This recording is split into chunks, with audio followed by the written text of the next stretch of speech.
Jeanne, ayant fini ses malles, s'approcha de la fenêtre. Mais la pluie ne cessait pas. L'averse toute la nuit avait sonné contre les carreaux et les toits. Le ciel bas et chargé d'eau semblait crever, se vidant sur la terre, la délayant en bouillie, la fondant comme du sucre.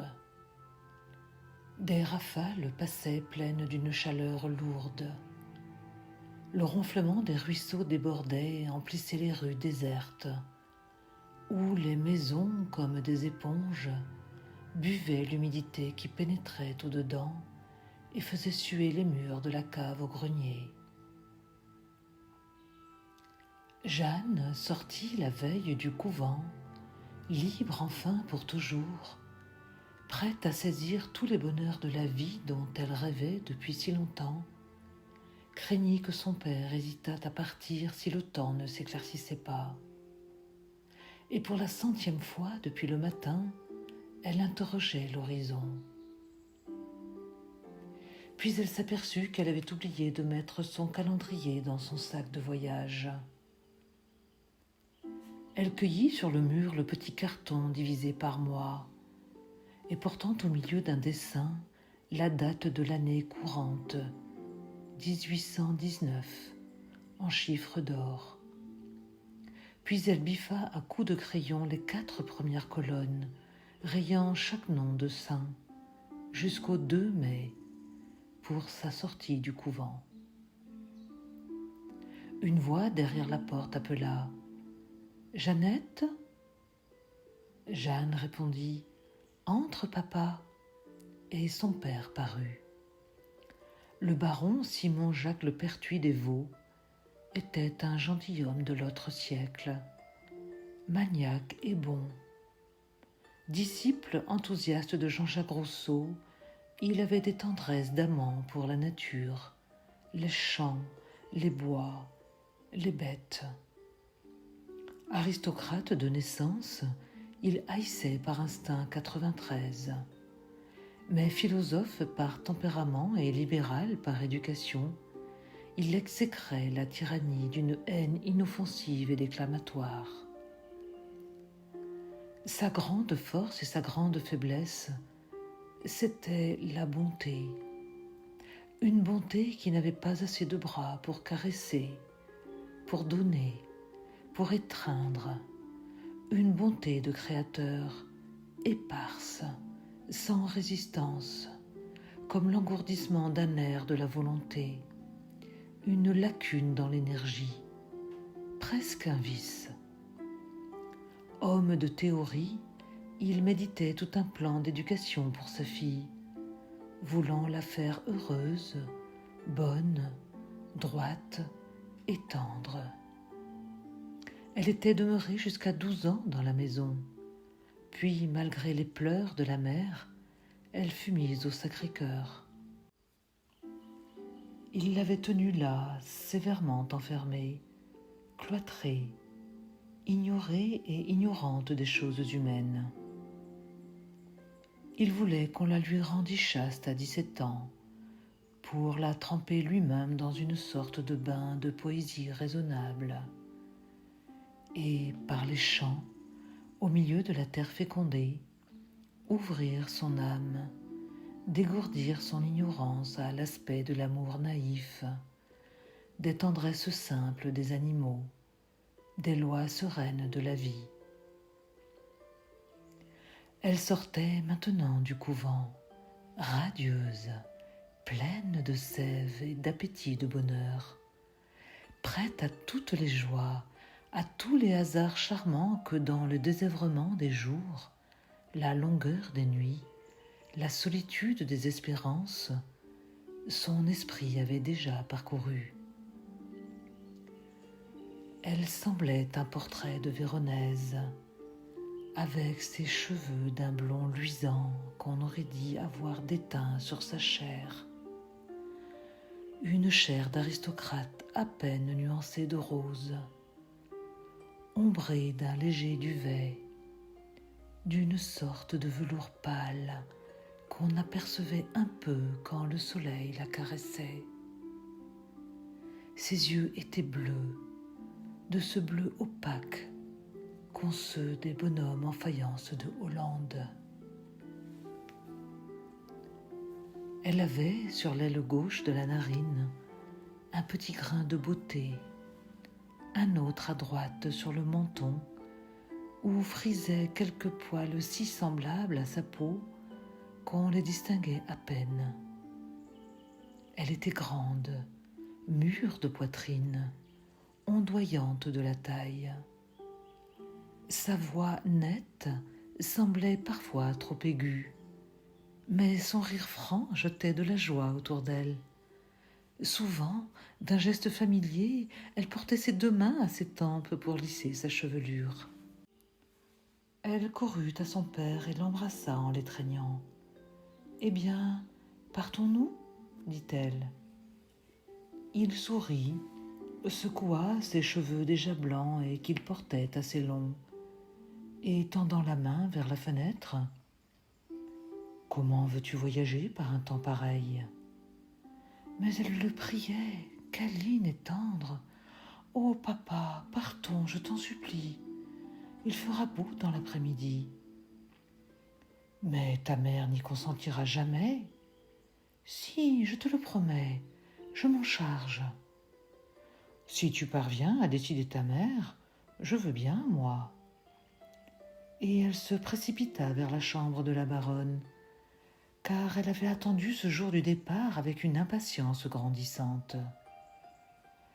Depuis son entrée au Sacré-Cœur, elle n'avait pas quitté Rouen, son père ne permettant aucune distraction avant l'âge qu'il avait fixé. 2 fois seulement on l'avait emmenée 15 jours à Paris. Mais c'était une ville encore, et elle ne rêvait que de campagne. Elle allait maintenant passer l'été dans leur propriété des peuples, vieux château de famille planté sur la falaise auprès d'Yport. Et elle se promettait une joie infinie de cette vie libre au bord des flots. Puis il était entendu qu'on lui faisait don de ce manoir, qu'elle habiterait toujours lorsqu'elle serait mariée. Et la pluie, tombant sans répit depuis la veille au soir, était le premier gros chagrin de son existence. Mais au bout de 3 minutes, elle sortit en courant de la chambre de sa mère, criant par toute la maison « Papa, papa, maman veut bien, fais atteler !» Le déluge ne s'apaisait point. On eût dit même qu'il redoublait quand la calèche s'avança devant la porte. Jeanne était prête à monter en voiture lorsque la baronne descendit l'escalier, soutenue d'un côté par son mari et de l'autre par une grande fille de chambre forte et bien découplée, comme un gars.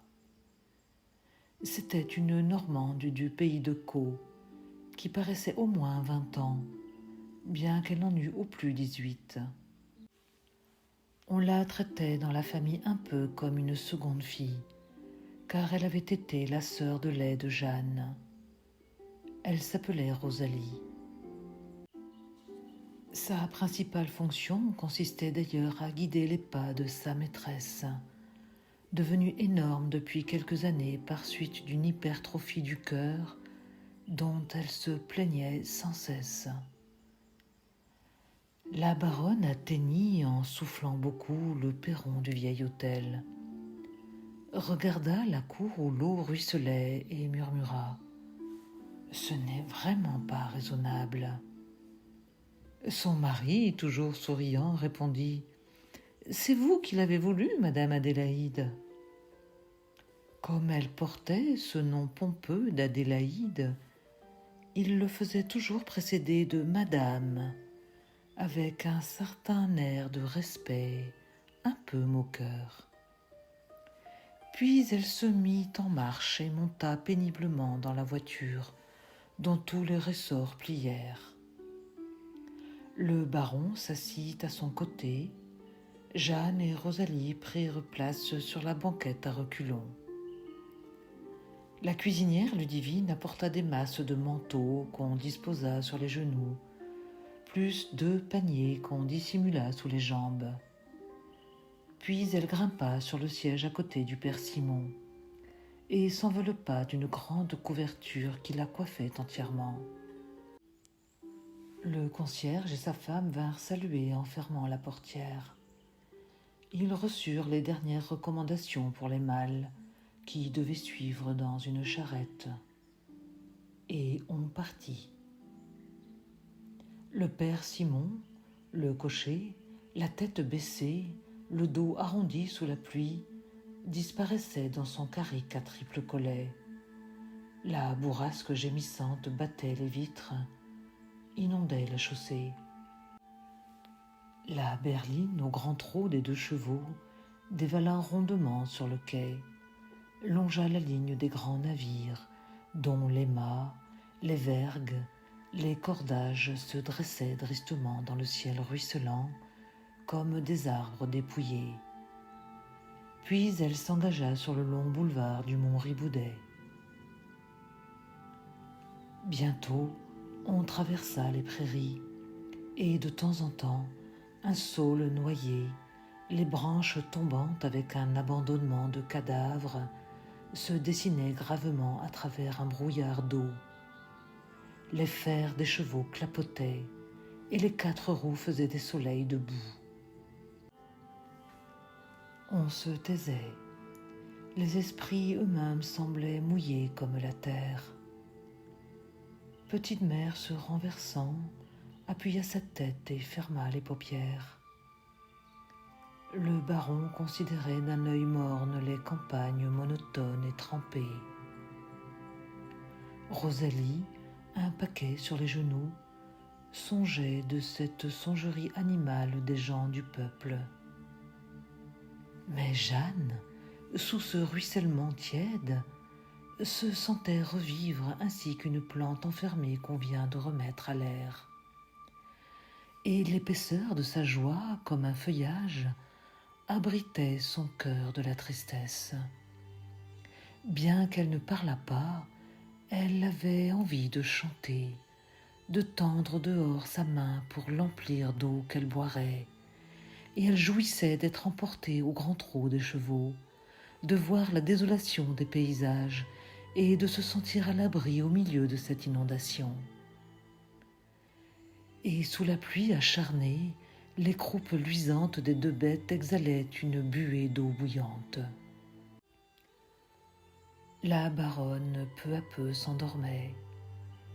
Sa figure qu'encadraient 6 boudins réguliers de cheveux pendillants s'affaissa peu à peu, mollement soutenue par les 3 grandes vagues de son cou, dont les dernières ondulations se perdaient dans la pleine mer de sa poitrine.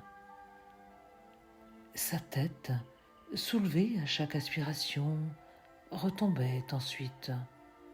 Les joues s'enflaient, tandis qu'entre ses lèvres entr'ouvertes passait un ronflement sonore. Son mari se pencha vers elle et posa doucement dans ses mains croisées sur l'ampleur de son ventre un petit portefeuille en cuir. Ce toucher la réveilla, et elle considéra l'objet d'un regard noyé, avec cet hébétement des sommeils interrompus. Le portefeuille tomba, s'ouvrit. De l'or et des billets de banque s'éparpillèrent dans la calèche. Elle s'éveilla tout à fait, et la gaieté de sa fille partit en une fusée de rire. Le baron ramassa l'argent et le lui posant sur les genoux. « Voici, ma chère amie, tout ce qu'il me reste de ma ferme d'Elto. Je l'ai vendue pour faire réparer les peuples, où nous habiterons souvent désormais. »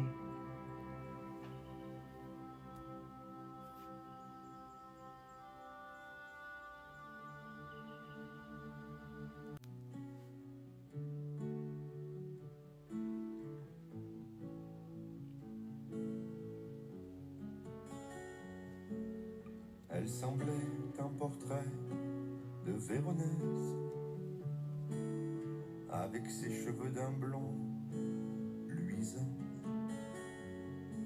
On aurait dit avoir déteint sur sa chair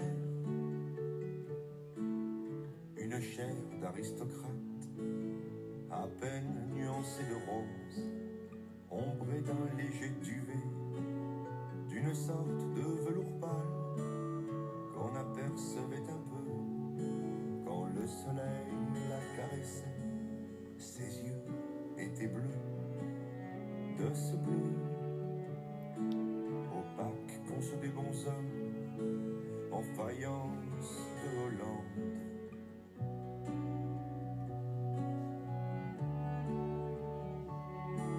Opaque qu'ont ceux des bons hommes en faïence de Hollande. Elle semblait un portrait de Véronèse